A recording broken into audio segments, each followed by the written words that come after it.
Hey dudes, in order to support our show, we'll need the help of some great advertisers, and we want to make sure those advertisers are ones you'll actually want to hear about. But we need to learn a little more about you to make that possible. Please go to podsurvey.com/played, PLAYED, and take a quick anonymous survey that will help us get to know you better so we can bring on advertisers you won't want to skip. Once you've completed the quick survey, you can even choose to enter for a chance to win a $100 Amazon gift card.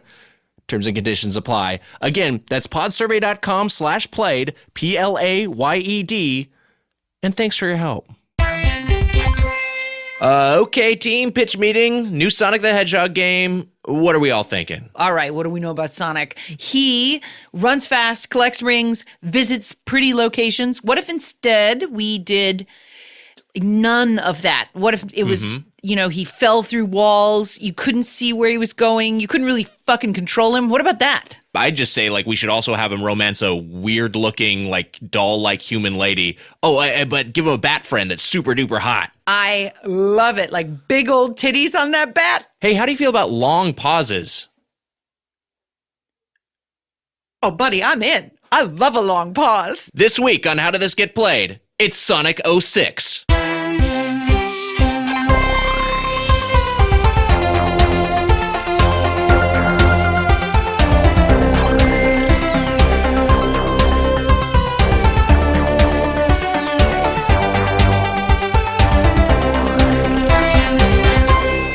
Welcome to How Did This Get Played, the show where we discuss the worst and weirdest video games of all time. I'm Nick Wiger alongside Heather Anne Campbell. Heather, why are we doing this to ourselves? Halfway through my playing of Sonic for this podcast, I was like, this is going to ruin games for me. And I was already a video game journalist. Right. That should have ruined video games for me. So Sonic 06 was released for the Xbox 360 and PlayStation 3. It's one of the 3D Sonics. It features Sonic and many of his shitty friends. It's filled with bugs, glitches, and a truly bizarre and unsettling interspecies love story. And time travel. It's got time travel. Poorly explained. Non-explained time travel. It is baffling. We all know Sonic the Hedgehog, big storied history, but one thing is for certain. Generally, each game in the series is worse than the last one. But before we get to that, since this is the first episode, let's talk real quick about each of us and what our histories are playing video games. Well, I've been a lifelong gamer. I grew up, putting quarters into the arcade to play Street Fighter 2. And that I graduated to being a executive editor for Play Magazine, Geek Monthly, and Rocket Magazine, which I think only had 5 issues. Right. And then I stopped doing all of that because it fucking sucked. Yeah, I in a similar sort of arc for me, grew up playing video games, love them. I still love them. I play fewer of them, partly because life gets in the way. But I worked, before I got into my current job, TV writing, I worked in video gaming for about 5 years. I was a game designer. At first I was a game tester, and then I worked doing game design for, about half a decade. As far as my expertise on shitty games, I've made shitty games, so I know the hard work that goes into them. Some of my credits include Pirates of the Caribbean, The Legend of Jack Sparrow, the game that featured the voice acting of Johnny Depp and the writing of Johnny Depp's sister, so that was a lot of fun. You may remember Fantastic Four, Rise of the Silver Surfer, the terrible comic book movie. Was that? It was the second original Fantastic Four one. Okay. I don't remember that. Well, it got turned into a worse game, and I worked on that. And I also worked on maybe my most ignoble credit, The Sopranos' Road to Respect, which was more insulting to the greatest TV show of all time than The Sopranos Family Cookbook. Just a complete clusterfuck. It was about Joey Nails, a fictional character added for the game as he tried to rise in the ranks of the Soprano crime family. I know that this came out after Sega CD, but that sounds like a Sega CD game. It does sound like a Sega CD game. I imagine it being all full motion video, and the way you programmed it was just by filming. I think that it would be a better FMV game if you got Gandolfini in there in the original cast. Paulie Walnuts was actually acting in it. That would at least be somewhat interesting. And, we're going to get to our guest in 1 second, but we also want to introduce our producer, Matt Apodaca, who's along with us for this journey. Hi, Matt. Hi, guys. How's it going? Matt, your gaming history, your Yes. passion as a gamer. My passion as a gamer started when I was a little kid. My uncle was like young, but like not like that young. He was just like a little older than me. So he had like all like the like new systems that were coming out at the time. My first system wasn't the first PlayStation. And it was just like ever since then I was like a sports kid when I was growing up, and then I got PlayStation. I was like, I'm never going back outside. It sucks out there. And like I've kept up with PlayStation. I have the Nintendo Switch. I play a lot of video games, and I just love them. I think they're real good, and I refuse to feel bad about it. But I don't think anybody does anymore, right? They're like cool now. Yeah, they're mainstream. Yeah. I feel like the question now isn't do you play video games? It's what do you play? Because even like my mom plays Pokemon Go. Yes. Yeah, I take public transit a lot, and people are on the bus and on the train or just playing games on their phone of all ages and demographics. Yeah. It has become a thing where that used to be a stigma attached. Do you remember No Friendo, when Nintendo was called No Friendo? No, I don't. That's just maybe that was something for you. That was specific to me, yeah. Okay. That was just my nickname. Your bully, Anton Chigurh. Is that what? Anyway, let's introduce our guest. He's a writer for At Midnight and Cartoon Network's Unikitty, and he's from the podcast Jordan Jesse Go and Bubble. Jordan Morris is here. Hi, Jordan. Hi, guys. Thanks for having me. Thank you for being here. Hi, Jordan. How are you? Oh, I'm good. Thanks. What a fun topic. What a fun bunch. You guys were so fun in that intro. For a second, I stopped being mad at you for making me play Sonic 06. I'm remembering it now, so I'm mad again. Well, hopefully that fury will add to the podcast. Sure. Before we get into this week's game, what is your interest in games? What is your background as a gamer? Sure. I think, like Heather, perhaps my happiest memories are putting quarters into a Street Fighter II at a pizza place. Yeah. Lamppost Pizza in Mission Viejo, California. Great Street Fighter there. And, subsequently Championship Edition, Street Fighter II Turbo, Super Street Fighter II, Super Street Fighter II Turbo, Street Fighter Alpha. I could go on. Yeah. But yeah, I still play games to this day. I'm kind of a PlayStation guy these days. I have a PS4. I just got a Switch, and I'm loving it. Weirdly, you, Nick, were nice enough to bring over Sonic 06 because I did not have a copy. Right. Why would you? Sure. And you brought over Sonic 06, and a few hours later, the mailman brought my copy of Super Smash Ultimate. So I spent my weekend, instead of playing the greatest edition of one of my favorite franchises, played Sonic 06. Well, it's like just playing it's just playing Sonic and Smash. That's what you were doing. Just think of it that way. Oh yeah, Equally fun. Similarly fun. That's what a great point, Heather. My problem was mindset. I was just in the wrong headspace. I could have been having fun that whole time. But let's get into Sonic 06. So this, any guesses real quick on what year this was released? Ooh, 1906. No. Was this? I mean, just given playing it. Yeah. Was it the first video game? Were there no other video games before this one? Yeah, this was a radar tech, made it on his oscilloscope back in the 60s. You know, I wonder if it had been the first video game, if people would have been like, holy shit, what? This is incredible. Or, we have to stop this medium at all costs. People running away from it like the train coming at the screen in the old cinema. Yeah.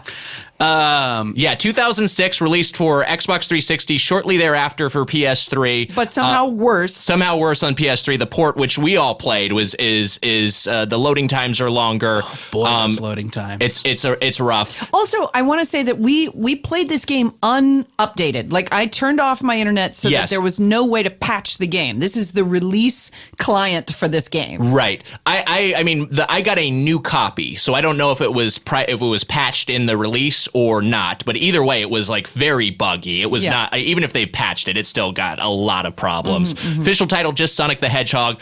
The problems with this in development began with when the original development lead and the creator of Sonic the Hedgehog, Yuji Naka, resigned, and they had to rush out the game to try to make the holiday season in 2006 and also to mark the series' 15th anniversary. One bit of detail, the development team considered this a gritty reboot inspired by Batman Begins. So this was their attempt to start the franchise over in a darker direction. It was the 15th anniversary of Sonic the Hedgehog. Yeah. Like, it was an important release title. It was rushed for Christmas so that kids could play the new Sonic the Hedgehog game. Right. Almost like a big miscalculation to be like, this is the reboot. We're just calling this Sonic the Hedgehog. This is a big swing to just say, like, we're restarting the series now, but we're also got to rush it out, and we just got to get it done in time. And that kind of worked against it, because if you're going to make that movie, you kind of want to take as much time as you need. Do you think there was any moment where in the like corporate climate of this game release that any person looked at another person and was like, this is terrible? Yeah.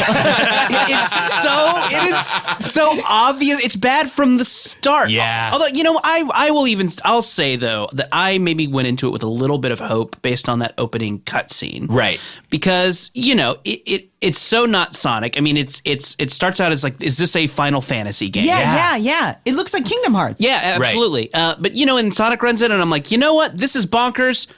I like bonkers. And I think I was definitely thinking of, because I've just got a Switch, I was thinking about that kind of delightful anachronism in New Donk City. In Odyssey. Yes. It's Mario interacting with human-like characters in these kind of situations that you rarely see Mario in. Yeah. And that is maybe the most fun video game level of the past 10 years. Like, is there a more fun video game thing? So I was like, yes. is this... Yes, there is. Is this Sonic's... is this their attempt at that? Right. Putting him in this other world and kind of seeing how that's fun. And then the game, just once the game starts, it just sucks immediately. It pops against, because Sonic's character design, as Mario's does, pops against the real world proportions and the real cities that they have there. Yeah. The difference is New Donk City is so like realized and like living and like fun. It's just fun to go around in. Yeah. And the city of Soliana is just like a much, much shittier version of that. It's like the difference between like hanging out in New York City and hanging out in like downtown Sacramento. Sure. It's like, there's just like, oh, this is kind of a bummer. They try and populate it. But I mean, obviously didn't have the budget or manpower or whatever, right. Because so there's just like people sitting in chairs in the middle of the street staring off into nothing. Yes. It's so bleak. They're not reading anything. No, they're not doing anything. They don't have a cup in front of them. Yeah. Like they're just sitting and staring. What is your life where you're wearing a baseball hat and like standing on a street corner for all time? Right. They're also, every one of them says one word. Yeah. They all say, hey. Hey. Right. They make the decision not to give them full voices. It's kind of a Simlish sort of. But they don't. It's not like. But they don't fully commit to it. It's not like the sounds of what is that fucking Leaf game where you farm and trade all the Animal Crossing. I think that's the back of the box description, right? Like, it's not like that where it's like right. Like instead it's a hey. But also wild gesturing. Right. But also just insane. Like, imagine if someone acted like that. What would it behave? What's wrong with you? Why are you gesturing so wildly? Matt, you have that queued up? I do. Here we go. Hey. Play it again. Hey. That is the sound of meeting your friend's new boyfriend. Oh, we've heard a lot about you. Hey. One thing I noticed in the city is that it really hammers home how poor the follow AI is when you've got like when you're Sonic running around and like Tails is behind you or your Shadow and you got Rouge the Bat with you, because you'll just be like walking and there's all these like rivers and it's like a coastal city. Mm-hmm. So there's a lot of water surrounding it. And so you'll just be walking and then all of a sudden your AI companion will just fall to their death in the water. There's so much drowning so many in this. times. They'll drown like Tails, who can fly, will drown like a half dozen times as you're walking between checkpoints. And he screams. He screams in terror. He's a child. Yeah, it's very odd that they made the decision to keep that in. And then the other thing in the hub world, in the city of Soliana where you're going around, around is that there's these portals which are taking you from into the proper levels, and they're akin to the Mario 64 paintings, like those where you jump into the painting, but like that is like such a moment of magic where you see the painting ripple and you enter into this new world.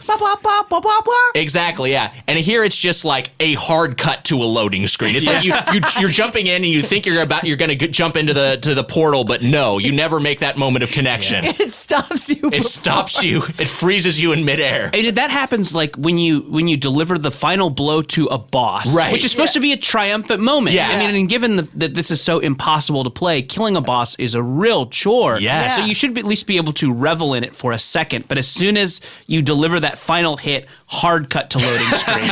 It doesn't even give you a minute to feel kind of good. Right. My two favorite things about the hub world are that when you break a box, it slows down the game. Oh, it really goes like to a it chug. starts chugging along. And then also they introduced that store mechanic where it's like, oh, this is a direct quote, with the money, check out the stores. Yeah. And then I don't believe that mechanic comes back after the first two.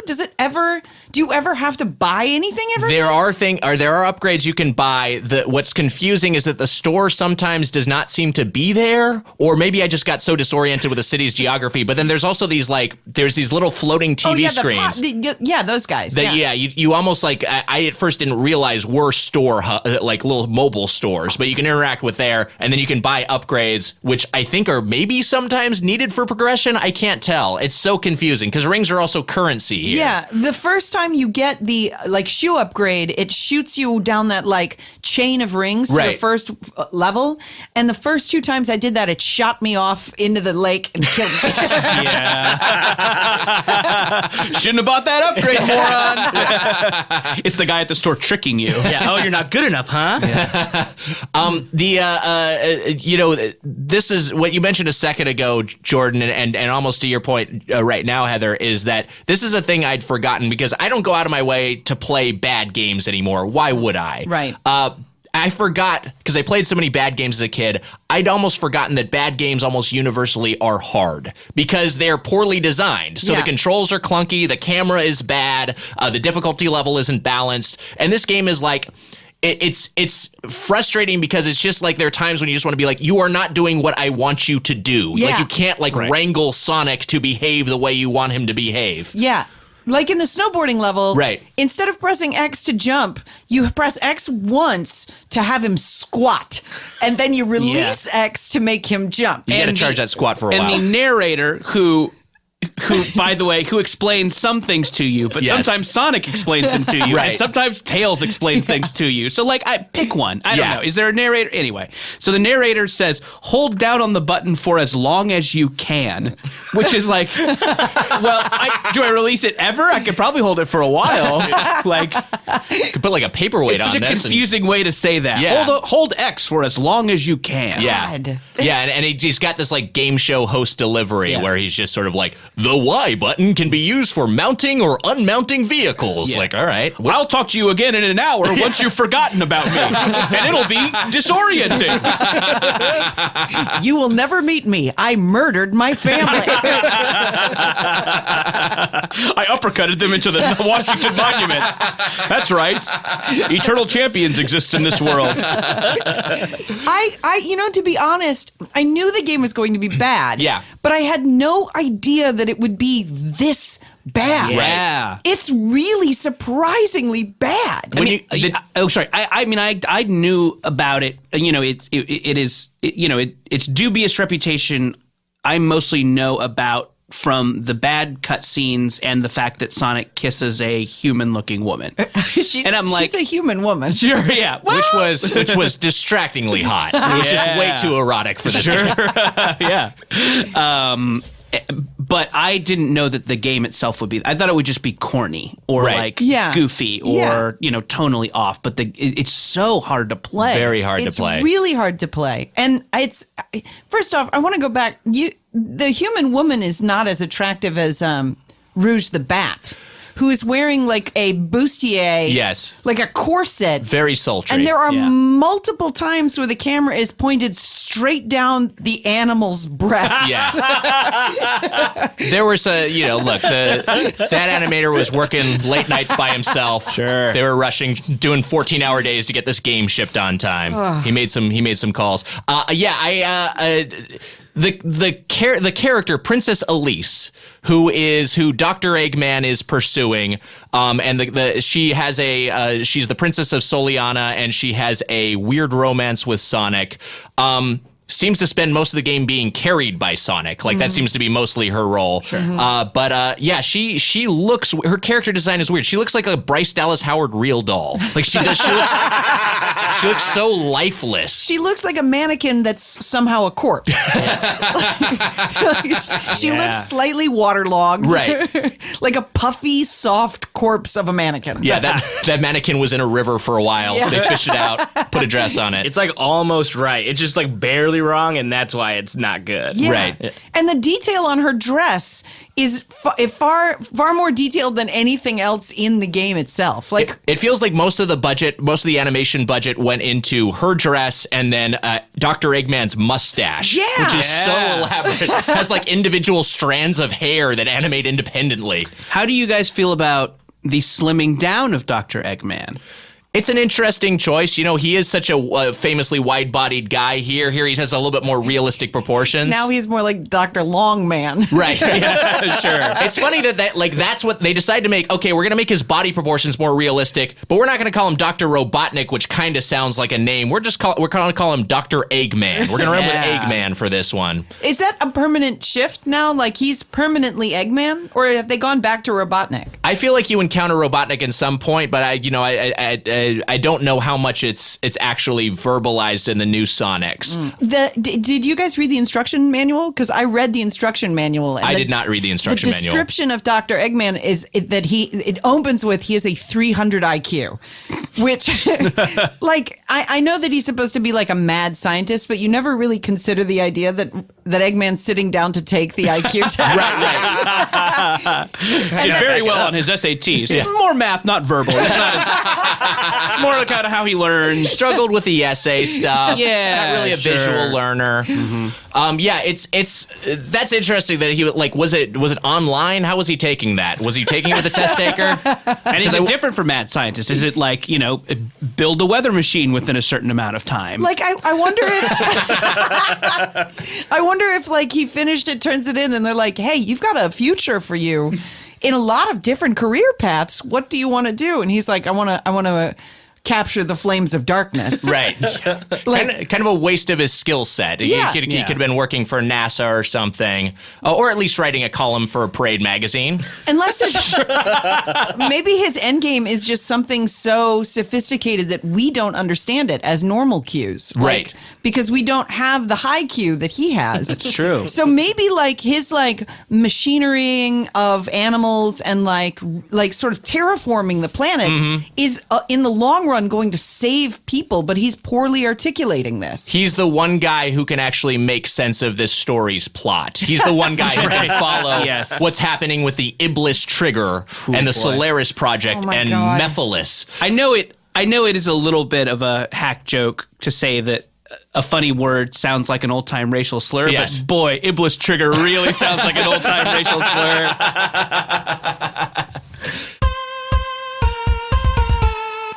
Getting into debt is easy. Getting out is hard. Thankfully, there's Upstart.com, the revolutionary lending platform that offers smarter interest rates to help you pay off high-interest credit card debt. There are lots of people out there who maybe have gotten a little bit of financial trouble. Maybe you ran up the old plastic a little bit. Maybe your old ball and chain went on a spending spree. I'm not trying to be sexist there. I didn't specify a gender of the ball and chain. Could be any gender. I'm just saying, sometimes it's you, sometimes it's a member of your family. You racked up some debt. You need some sort of loan to consolidate that and help you pay it off. Well, Upstart believes you're more than just your credit score. They reward you based on your education and job history in the form of a smarter interest rate. They make it fast, simple, and easy to check your rate in just a few minutes without affecting your credit score. Once the loan is approved, most people get their funds the very next business day. Over 200,000 people have used Upstart to pay off credit cards, student loans, fund their wedding, or make a large purchase. Free yourself from the burden of high-interest credit card debt by consolidating everything into one monthly payment with Upstart. See why Upstart is ranked number 1 in their category with over 300 businesses on Trustpilot, and hurry to upstart.com/played to find out how low your Upstart rate is. Checking your rate only takes a few minutes and won't affect your credit. How about that? Sometimes you do one of these things and just checking for it, just applying for it affects your credit. That's not the case with Upstart. That's upstart.com/played, upstart.com/PLAYED. Hey, do you travel? Of course you do. No one stays in one place their entire life. Maybe a few people are very isolated, but if that's you, you're not the kind of person who's hearing a podcast ad. We're a connected world now. Maybe you still live in your hometown, but there are occasions where maybe a destination wedding, maybe just a vacay, you gotta travel. Well, let me tell you about Away. Away offers high-quality luggage at a much lower price by cutting out the middleman and selling directly to you. Choose from 9 colors and 4 sizes. The carry-on, the bigger carry-on, both of which are compliant with all major U.S. airlines, so relax. Carry-on, the bigger carry-on are both going to be fine for that overhead bin. You're not getting guff from a flight attendant for having the bigger carry-on. It's fine. The medium or the large. Now, the medium or large, you have to check those, but that's okay. Sometimes you're on a longer journey and you gotta check bags. Personally, I don't mind checking bags. A lot of people are like so into carrying on. I sometimes get stressed out by the fact that I gotta carry something on. I gotta watch this luggage the whole time. When I go use the can, or I get myself a iced coffee, I gotta be mindful of where my rolling bag is at all times. And then I gotta hoist it over my head. I got a bad back. And I got to lift this heavy old bag and put it in an overhead bin and make sure it fits in there. One time, I had to put my bag on the seat. I had to take out my sweater because the bag was too thick. Even though it was a compliant bag, it could not fit in the overhead bin. Kind of a canvasy material. That was a mess. However, you're not going to run that situation with carry-on or even the bigger carry-on, both of which are compliant with all major U.S. airlines. That's all of them. I mean, I don't have to name them. You know what they are. You have them in your head right now. If you live in North America, you know the major U.S. airlines. You know which ones I'm talking about. All suitcases are made with premium German polycarbonate, which is lightweight and unrivaled in strength and impact resistance, and the 360-degree spinner wheels guarantee a smooth ride. Best of all, both sizes of the carry-on are able to charge anything that's powered by a USB cord. That's phones. That's tablets. That's other devices. And thanks to their lifetime warranty, if anything breaks, Away will fix it or replace it. For some reason, you're traveling with an Xbox controller, and you're like, I need to charge this bad boy. You got a USB cord. Charge it off of your carry-on. Or your bigger carry-on. Both of which are compliant. Try it for 100 days, and if at any point you decide it's not for you, return it for a full refund, no questions asked. And hey, I got myself a carry-on. I'm not talking about, like, in general. I mean, the carry-on. I'm talking about the carry-on from Away. I've got the carry-on. The fact that I can charge my phone, because you know I'm an addict to that little screen. I'm looking at that thing all the time. I'm refreshing my feed. I'm seeing if I've got any text messages. Seeing if I missed a phone call. Seeing if there's any breaking news. Just looking at pictures. Thinking about memories. I can charge my phone, which gets depleted often, especially when I'm traveling and I'm looking at it more often than normal, from my carry-on. It's amazing. The material is so sleek. It's so durable. I don't have to worry about this thing, getting busted up. It's going to last me for a good long time. Great interior design. Love the carry-on. Highly recommended. For $20 off a suitcase, visit awaytravel.com/played and use promo code PLAYED during checkout. That's awaytravel.com/played and use promo code PLAYED for $20 off a suitcase. Did you guys, so you guys fought and beat Silver, right? Yes. We all did that? Yeah. Yeah, the silver boss fight, and it's so weird because you get these boss fights are later replayed from the other character's point of view, and the outcome is different because you're controlling that character. It's so strange. But yes, the silver boss fight, your Sonic is fighting against him. So I started as Sonic, so I had no context for who Silver was. Like, he shows up, shouts at me that I'm the ableist trigger, right? And then you're fighting him, and if you run at him, like, you're normally like, there's the boss in front of me. I'll do a homing dash on him. If you run towards him, that kills you. Yes, sure. Like, that's the way it ends. And he says, "There's no help." Wait, over and over again. It's no use, I believe. Okay. Yeah. It's no use. It's no use. It's like frozen in time. It's no use. Take this. Yeah. It's no use. Oh my God. And also the length. First, fuck, God, okay, there's so much. Like, first off, why is there's 3 seconds of space in between every line of dialogue in this game. Every line. It's like, why are you doing this, Sonic? No reason. Like, that happens constantly, but with this boss fight in particular, he locks you into paralysis, and then why not just immediately fire you off? Right. Like, what is happening? Just to, taunt you, maybe make you realize how powerful he is. You need time to process the fact that it is no use. As a player. Nick, you programmed games. Yes. How hard would it have been to trim the length of time that you're paralyzed? I mean, I don't want to speak for their development team, but I have to think that's a little variable change. I feel like that feels like a thing that a tweak you could make over and over again as you were playtesting it. But also, I mean, that would also make this boss fight possibly fun and not frustrating, and that would be off tone for the rest of the game. I think I really, I kind of made my peace with the fact that I agreed to do this. And I had to at least play some of this game to have this conversation. So I think at this point, I started thinking of this like a Dark Souls experience. Oh, right. Oh, like nice. a intent, like I'm not, like the game is doing this on purpose. It's smarter than me. Yes. I have to beat it. So I have to figure out what it wants. And I think then I kind of started to have a little bit of fun playing it. When I'm like, okay, well, this makes no sense. Right.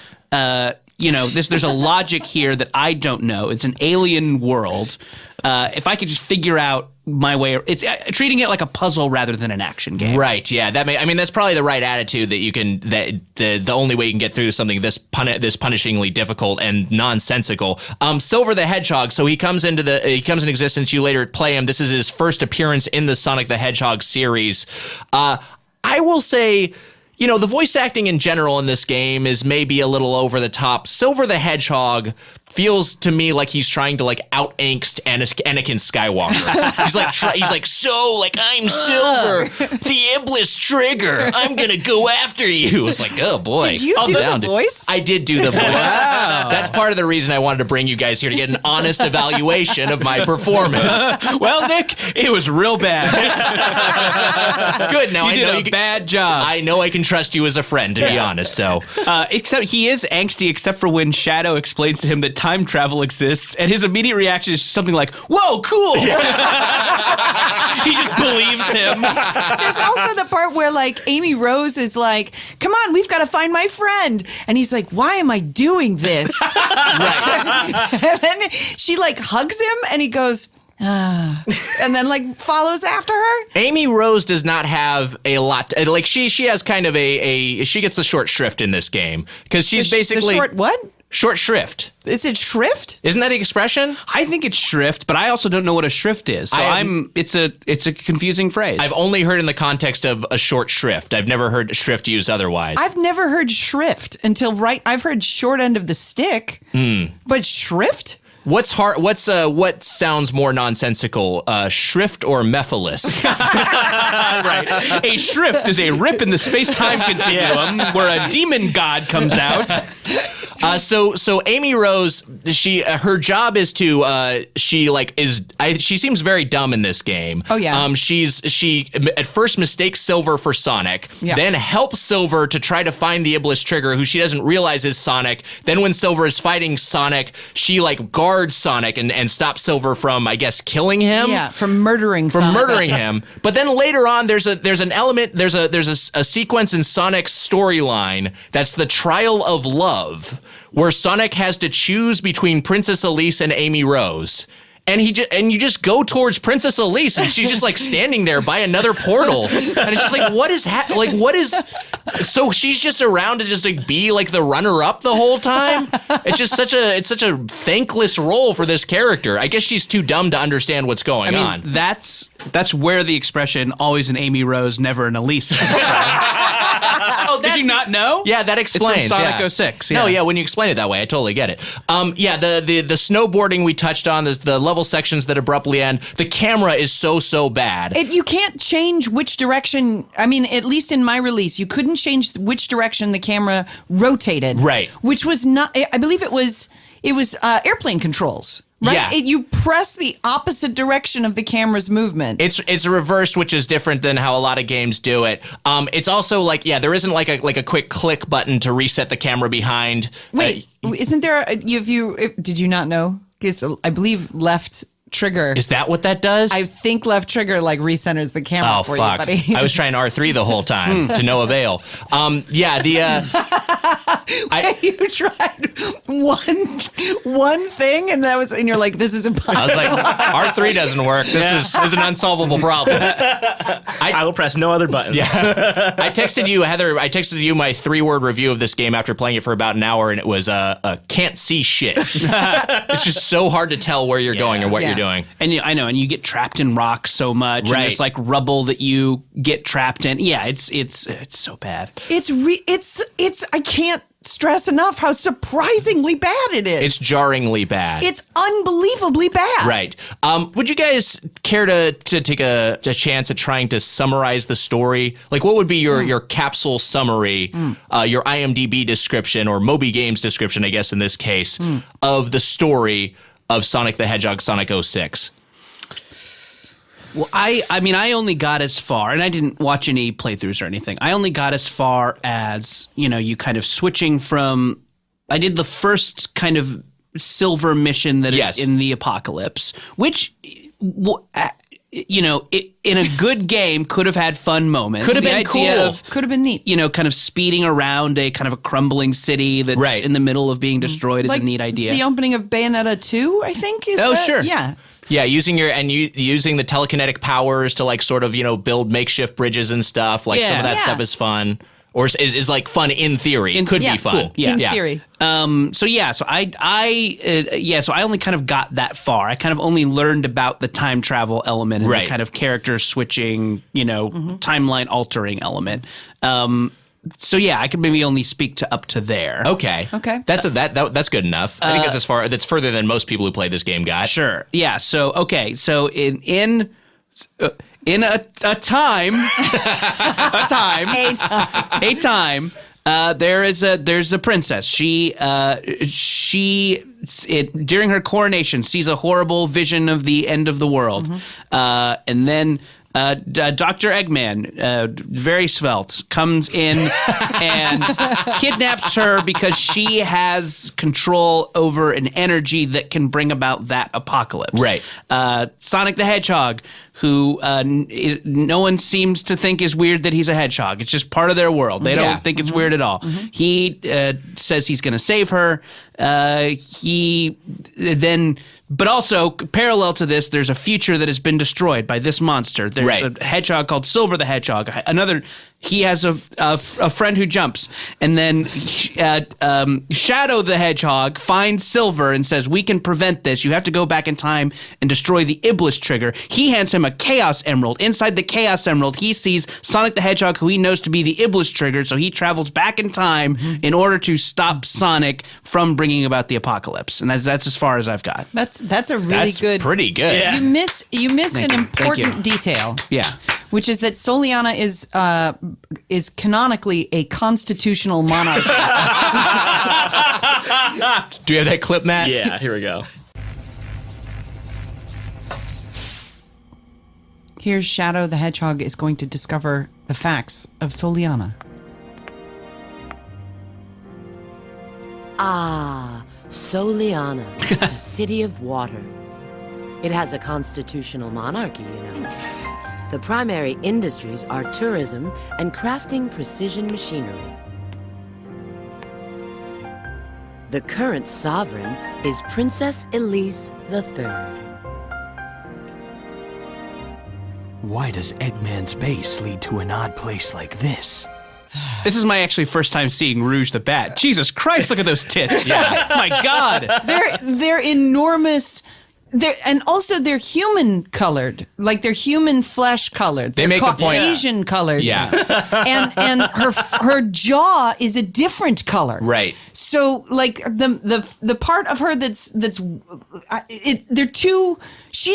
human skin. That's human skin. It might literally be human skin. I think in the canon of the game, she's been kind of doing like a Buffalo Bill thing. Her trophies. Yeah. She skins her enemies alive. It's gnarly, but oddly erotic. What? You can't just slip that in. Yeah. But I'm just saying. You said that like we agreed. We don't think that. Nick thinks that. I can speak for all of us, Matt especially. Don't to say. speak for all of us. That is not true. We don't like it. All right. Well, we're all in agreement. What I would say is, it's so weird that they just have like these Wikipedia bullet points that they want to read off about the Kingdom of Soliana. Like at one point, aren't you just like, do we need this line of dialogue? Do we need to spend time animating this cutscene? And I guess their decision was yes. Even with their compressed development timeline, they were like, we got to get in there. That's a constitutional monarchy. People are going to want to know the system of government of Soliana. Well, it's based on Venice, so maybe they just took like the first 3 sentences of old Venice and like dropped it into Soliana, and we're like, yeah, that works. Don't change anything. We got Right. it, yeah. The way the story is structured, you kind of got it divided into 3 chunks. So you've got the Sonic portion where your sidekicks are Tails and Knuckles. By the way, playing as Tails fucking blows. It's the fucking Tails sucks. He is worst. so bad. Fuck It's him. the worst. I'm glad he drowned so much. even the way he moves on the surface is bad, and then when he gets in the air, it's so shitty. It's just so clumsy. His controls are not fun. If you're going to go as far as to put airplane controls on the camera when Sonic is running around, why wouldn't you make Tails' controls more airplane-like? Sure. It's awful. And his attack, when the narrator explains the attack to you, says, Hello, I'm back from burying my family. I don't exist in-game, only in your mind. He says, press squared to launch a dummy ring bomb. Yes. And double tap X to snipe a dummy ring bomb. That's not a good explanation. What does any of that mean? What's a dummy ring bomb? I refuse to give you any context for the phrase dummy ring bomb. You all know what that is, just like we all know that Rouge the Bat is very sexy. I speak for everyone. No! God. How fast did you just start avoiding? And I like within 15 minutes of playing the game, Yes. I was like, I'm not fighting anything anymore. I'm going to fly past it or jump around Well, it. you can skip so much progression, especially with the characters who can get airborne, like like Rouge. You can skip so much progression just by like jumping around or just speeding past the enemies and speeding past combat. And there's so few areas that are just like discreetly gated where you have to beat everyone. You have to beat everyone to progress. That you can just skip most of the fighting. Yeah. And the combat in and of itself is like, especially with Sonic, there isn't a lot of depth to it. You're just jumping and using homing attacks repeatedly, and you can chain together a bunch of homing attacks in a sequence where you can just slaughter a whole army of robots. I really want to believe that at some meeting somebody was fired for saying, guys, we've lost our way. This is not go back and play Sonic the Hedgehog original. Yes. Play that and then play what we're making. And I bet that guy was fired by a guy smoking his cigarette, and he was like, "Get the fuck out of this!" I want to be turned on by the bat. Yeah. We just got to get them to that bat level quicker so they can start jacking off. It's me, the guy who invented Sonic. And just to clarify, you're a Japanese guy, right? Oh yeah, baby. Got it. Yeah, it's and then you've got the silver levels that we touched on, where your supporting cast is Blaze the Cat and Amy Rose. And Omega also, the robot, comes in to support Shadow a little bit in a weird storyline that I couldn't quite follow. Let's talk about as the story approaches its conclusion. It's Zenith. It's Zenith. There is an infamous scene where Sonic, and we touched on this already, where Sonic the Hedgehog is lying on his back, and he seems to have all the life drained out of him, and there's only one thing that can revive him. He's not lying. He's floating. Floating, rather, He's floating on his back. Yes, he's suspended in midair, he is without life force, and he needs to be revived with a little help from a princess. You have given me so many things. Now it is my time to return the favor. Her eyes are too far apart. To me, but please heed my voice. Sonic, come back. To me. To us.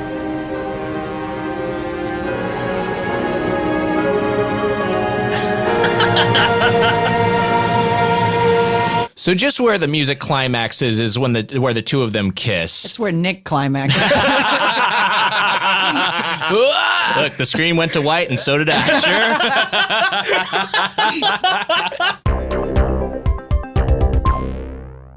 What's up, tech heads?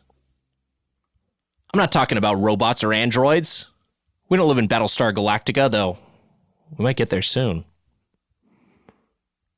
I'm talking about people who work in the tech industry. Hey, if you're looking for your next tech gig, it's time to flip the job search script with Indeed Prime. On Indeed Prime, top tech companies apply to you with jobs you'll love.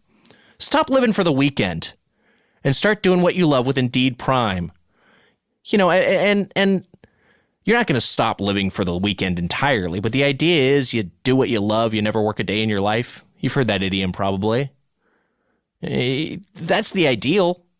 You don't want to be having this job that you hate all the time. And maybe if you're in that position, you work in the tech industry, that's why you need to turn to Indeed Prime. All you have to do is fill out one free application, and Indeed Prime takes care of the rest, putting tech talent in front of thousands of companies like PayPal, Twilio, and WP Engine across more than 90 cities. Think of a city. Think of a major city. It's in that list of 90, I guarantee you. And if you haven't thought of, if it's not on that list, that's not a major city. And that's me editorializing. That's not part of the cop. That's me saying that if you didn't make that cut of 90, think of 90 cities, and you didn't break in, you're not a major city. Get over yourself. Huntsville, Alabama. It's that simple. They'll match you to the right role based on your skills, experience, and goals, and you won't spend any more time sending resume after resume. Companies apply to you. Plus, every Prime candidate gets free one-to-one live access to technical career coaching, resume reviews, mock interviews, and even salary negotiation tips to seal the deal.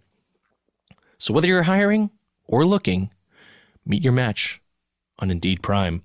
Join now at IndeedPrime.com/played. That's Indeed, PRIME.com/PLAYED.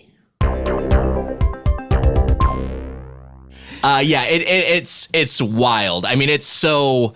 Look, maybe this scene helped some young furries come to terms with who they are, and if so, great. I hope that some positives came of this, but looking at it, like watching it, it's so weird and it's so unjustified in the context of the story why the kiss would be at all like something that's important. Right. She never says the powers of my kiss is that I can bring corpses back to life. Yeah. Up until that point, it seems like her powers are being easily captured and being carried by a hedgehog. Yeah. It seems like the only two things she does. I did do one of the carry levels, and I guess there is some, but for some reason she can create a force field around Sonic. Right. No. Press the R1 button to create a force field. My wife's murder was a cold case.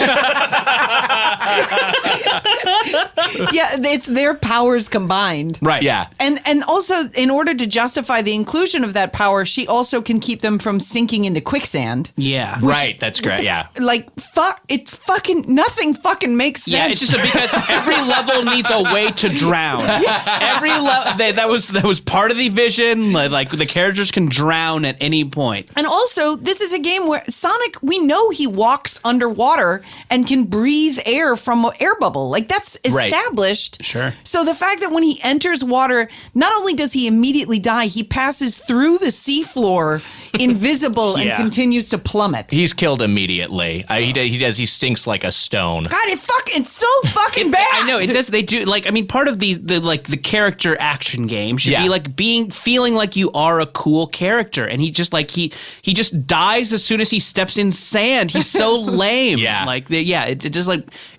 You don't feel cool playing these characters. The boss fights are not particularly fun, as we touched on. One of the bosses you encounter, Egg Cerberus. Sure. And I was like, the one-headed dog. The dog with one head. God. Not even an attempt at a pun, by the way. Yeah. Egg Cerberus. They just put egg as a prefix in front of all. Egg Genesis, another boss. Egg Wyvern. What is Egg Wyvern? That's one of Robotnik's creations. You fight late game. And they all suck. All these battles suck. They're not particularly fun. Egg Cerberus, and at least in Sonic's, because you refight these later as the other character. I don't know what's going on with the chronology of this game. Like, the timeline is so confusing. Yeah. Because you're refighting the same characters, you're retraversing the same levels with different characters, and there are different outcomes. But Eggman tells us that these powers not only affect the flow of time, but the time itself. So what you're experiencing is just how linear time is like evaporated by whose powers are there? Is it Silver or Shadow? Who is the one that destroys time in the game? Oh boy, I can't remember. I don't fucking know. Hard to say. Well, they've all got Chaos It was Emeralds. Iblis. Yeah. Iblis did it. Iblis was the guy the whole time. Oh my God, it's just so bad. When you're fighting Egg Cerberus. Yeah, Cerberus. Cerberus? I think it's Cerberus. Egg Cerberus. Cerberus, maybe? I think it's Cerberus. Egg Cerberus. Like, he just runs. Sounds like a brunch menu item. Okay. Who cares? I'll take the Egg Cerberus, please. I don't know. Do you think that at any point they were like, he's got to have more attacks? And they had more attacks, and they're like, this is impossible this way. Yeah. The game barely controls, so the only attack he's going to have is charge. Run at camera, and that's it. Yeah, we got to scale this back to make this as simple as possible. Just this one aspect, though. We're not simplifying the story even the slightest bit. So as we get towards the ending, let's talk about the ending cinematic. I'm not sure if you guys watched it. I did not finish this game, but I did watch the ending cinematic on YouTube. I didn't. Okay, so the ending cinematic Elise has to put out the Solaris flame, which the Solaris, I think. Look, I still don't know the story. Flame. That's the internal flame. Yeah. When we finally see the Solaris flame, it's just like a little tiny, it's like a torch-sized flame. And Fire it's just is hard to render. Yeah, and I mean, I think that's the real reason. But the story reason is it's kind of like, oh, all this chaos, all this destruction, all this death over this small thing, and Elise has to put out the Solaris flame, which I guess completes the timeline or something, but she says as she's doing it, she's like, if I do this, that means you and I, Sonic, will never have met. So she's basically just erasing all the everything that's happened over the course of the story by snuffing out this flame and then erasing her connection with Sonic. She even has a moment of doubt there where she's like, I don't care about the world. Like, I just want to be with, I'd rather have you here. I just want to fuck this dickless hedgehog. I was gonna say, like, what does she think she's getting? Like, Sonic doesn't seem like that big of a prize. He's like, he's like a little blue guy. He's a 15-year-old hedgehog. Who's always scowling. The life expectancy of a hedgehog is like 9, so he's way. His eye is his singular eye is disgusting and double pupils. Like, imagine being that close to an eye that was that large. It would have a smell. It would stink. Yeah, it's most of his head. It would stink to be that close to a large eye. Yeah, the bridge of your nose is just eyeball. The longest sentence he's ever said is, "We gotta go." What a bad life that would be. Anything we didn't touch on, guys? Any observations we didn't hit on yet? Okay, I know we're gonna get to a point where we talk about some positives. Yes. But maybe this is worth a larger discussion. Yes. The fucking music in this rules. The music fucking the music's owns. great. That was my positive. That was it. That was my all I positive had. too. We said before we recorded, like, we'll try to have one positive, and we all agreed on the same thing because that's the only redeeming thing about this game. There's an awful side mission called Soliana Boys, where you randomly wander around town looking for boys. Nick, you got the S on that, Yeah, right? I got the S rank. You got the S ranking, and Press A to collect a boy. Bring him back to my house. find those bad boys. The worse the boy, the more the points. It's me, the narrator. Find my son. And you're running around the city, and they have this jaunty little ska song that is so fucking cool. Yeah. And it's so it's so great for the seaside setting. Yeah. And it's an awful mission that is bad and frustrating, but yeah, it's kind of a pleasure to kind of run around to this music. It's really neat. The side missions in general all have that, like, it sounds like Crazy Taxi to me. It's like, like a Crazy Taxi menu screen or something. I guess all that music was yeah. I guess that's, The Offspring. I'm just remembering the sound in my head of what Crazy Taxi should have sounded like. Yeah. But like all of the side missions are so bad. Did you guys do the one where you talk to the policeman? Oh, and you have to figure out which one's lying to you. Oh, yes.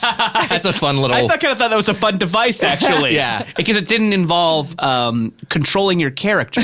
Right. It's a fun break from the game where the worst part is controlling your guy. You know how, like, with police departments, they'll often, you talk to 12 of them, and then you talk to 12 cops, and then they want you to guess which one is in charge? Yeah. Like, that's just like a real-world scenario they And- transfer the game. And that the police officer you speak to initially about your emergency is like one of the police officers will be lying to you. It's that's a baffling mission. Yeah, basically they've got a couple trivia ones in there too, where you have to like remember details from the game and then jump into the left or right portal to try. Yeah, it's madness. The music though, because the snowboarding level is so frustrating and the snowboarding controls are so bad.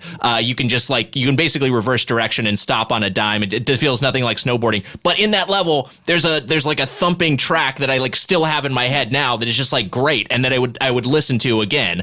There's a great original soundtrack to this one. Incidentally, one of the songs, the main theme song, which I believe is called His Way. I think it's called His Way, which plays during the title theme. And it's about Jesus Christ. Sonic is Christian. It's been established. Yes, I've seen the fan art. He's Christian and he's pregnant. That song, the main title theme song, was sampled by Drake on a song KMT. Wow. That is one redeeming thing that came out of Sonic 06. That Drake song. Here we go. Here's a Drake song.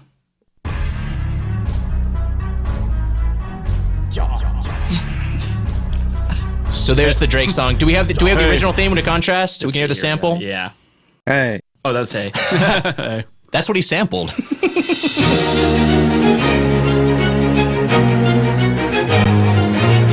That's great. Yeah.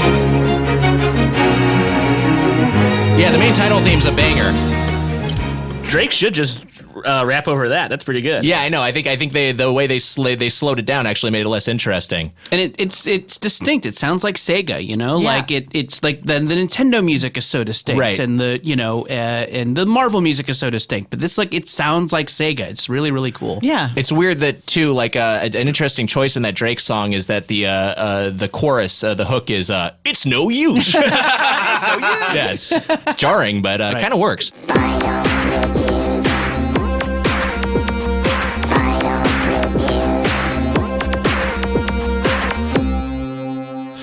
Well, let's get to our reviews of this game. So we've each said something positive, so I think we've covered that. So I think what we'll do is we'll just go around and we'll give the game a numerical decimal rating based on the amount of time we played it.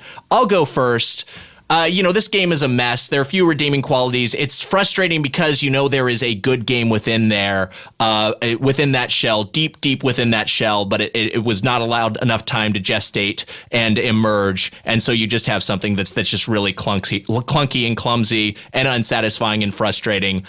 I'm gonna say this is a 4.1. Jesus Christ. Yeah, going high. You think that's too high? Out of 10? Yes. That's pretty high, man. That's Okay. pretty high. I'm sticking with 4.1. That's what's in my heart. What's yours?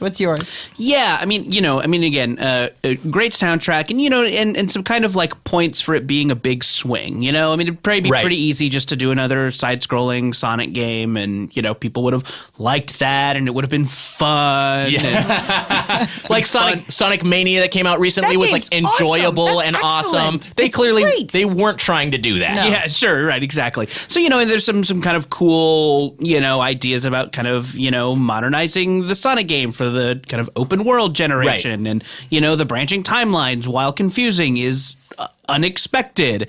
So yeah, but I mean, I'm digging here. It's such a bad game and so not fun to play. Right. I'm gonna say 2.1. 2.1. There we go. Heather?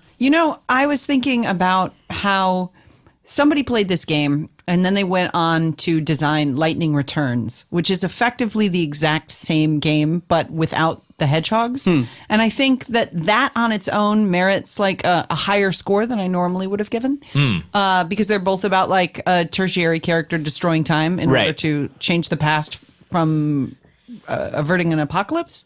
And the music's pretty good. So I would give it a 1.1.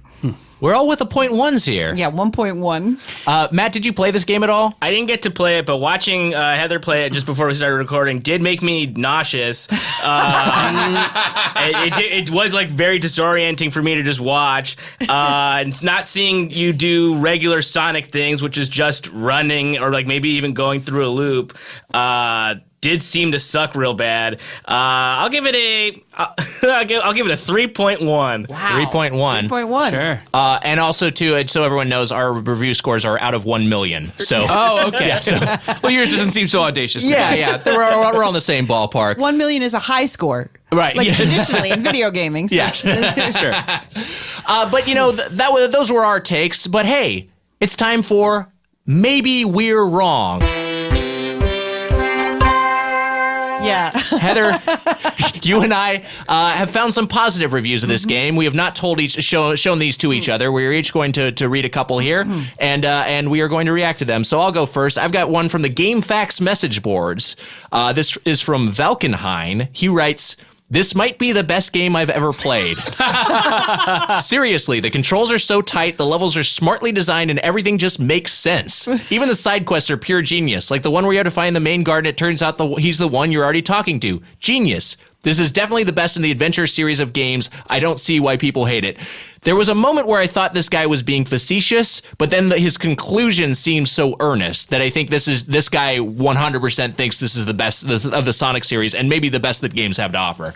I'm looking at the date there. It looks like it's opposite day. Yeah, sure. Oh yeah, he did post that on opposite day for what it's worth. So That's, I mean, I guess, so this will speak to the score or the review I'm about to read, is that every game is for a person. right. Like, so maybe this was made for that guy. This satisfied this one guy who wanted to be real confused and wanted to look at Rouge the Bat and a low-cut top. Also, maybe if we'd watched that guy play it, it would have been perfect. Right, yeah. Like everything would have been instinctual for him. Like it would have just been him zipping through levels, no camera issues. Like everything would have been exactly the way that it was supposed to look. Yeah.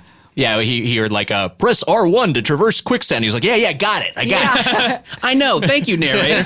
Beloved character. I mean, and I think, it's probably worth pointing out that there are probably a lot of positive feelings out there about this game just because people love Sonic so much. It's and that true. Sonic community is so intense. And I'm sure that, and people, from what I can tell, kind of like the story of Sonic and his weird extended cast. So maybe there are people who just go into it loving him so much that just the fact that he's in a game is enough for them. Right. I don't know if we can look up something on the fly, but Nick once showed me the intro to a Sonic cartoon that I had never seen. Sonic Underground. Sonic Underground. Oh, yeah. Which speaks, I think, largely to an alternative lore.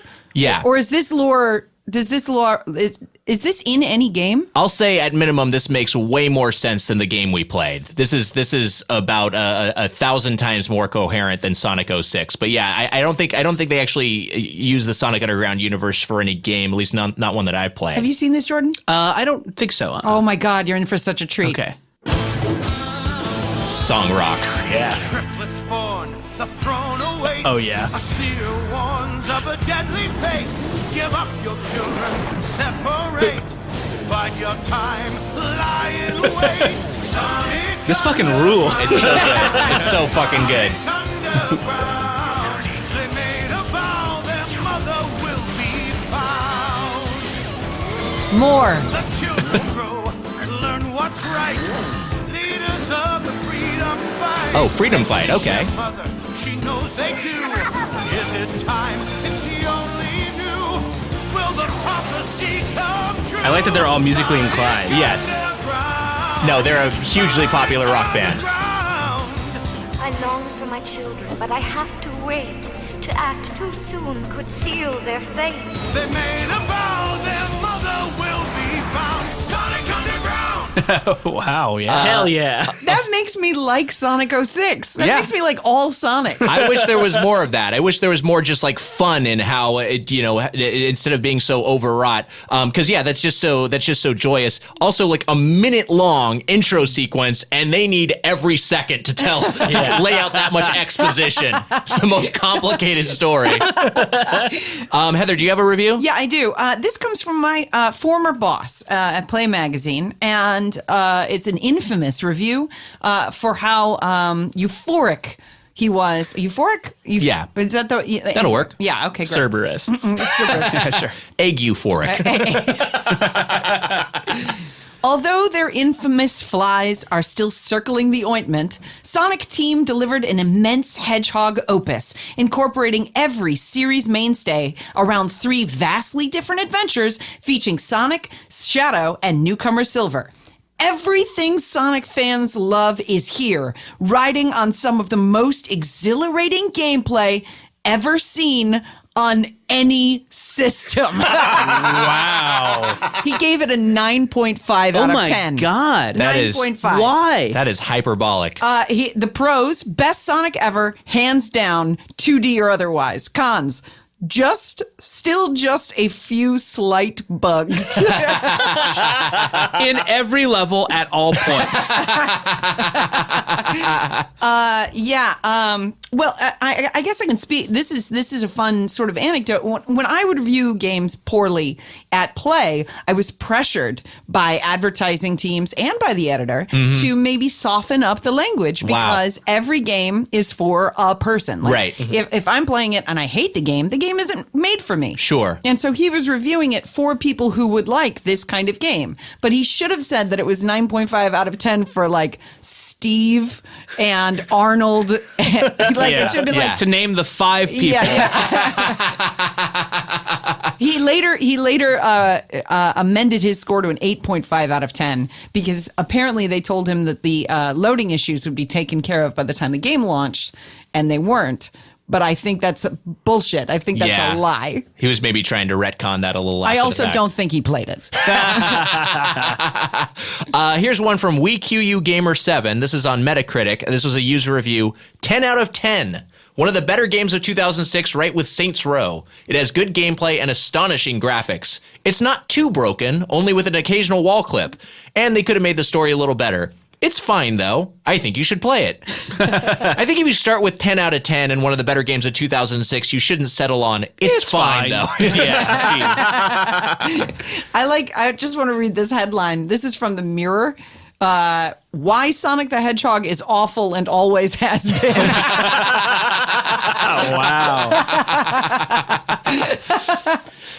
Jordan Morris, thank you so much for joining us for this inaugural episode. Yeah, thanks for having me. This is a blast. A blast. Thank you for enduring such an awful, awful game. Hopefully game. you'll get to play Smash Brothers now and actually have some fun with your I gaming time. actually don't like video games anymore. Oh, okay. All right. Or sex or food. Oh, wow. Weirdly enough. All right. So just sapped all joy from my life. Join the priesthood? They could use a guy like you? Yeah. Jordan, anything you would like to plug at this time? Sure. I do a podcast called Jordan Jesse Go on the Maximum Fun Network, and there's one called Bubble up there. It's an 8-episode sci-fi comedy miniseries. Lots of laughs. Lots of laughs. Lots of laughs. Lots of laugh. Some adventures, some monsters. It's a good time. It's called Bubble, and it's wherever you get your podcasts. Super funny podcast, a narrative podcast with some very funny people. Named one of Apple's best podcasts of 2018 Yeah. on the iTunes Store. Yeah. Holy shit, dude. Awesome. I know. Thank you. Yeah, it's a real treat. Go check it out. Yeah, it's the podcast equivalent of the opposite of Sonic 06. I'm gonna stop saying one of Apple's best of 2018, and I'm gonna start saying the podcast opposite of Sonic 06. Everyone will know what you mean. Oh yes, downloading immediately. Well, I guess that'll do it for this episode of How Did This Get Played? This first one of these we're going to do. I will do more. I kind of hope we don't. Yeah, part of me is like, this was a great idea, and once you're in it, you're like, this is the worst idea. It's a true nightmare. Like, I had so many good games to play this week, I couldn't play any of them. I know. Every time I sat down, I ruined my night. I had Dragon Quest XI sitting there unplayed. Oh, Ugh. it's great. It's great. It is really great. I want to get back into it. Yeah. Thankfully, now I can, because this is over, as is this episode. We'll see you next time on How This Get Played.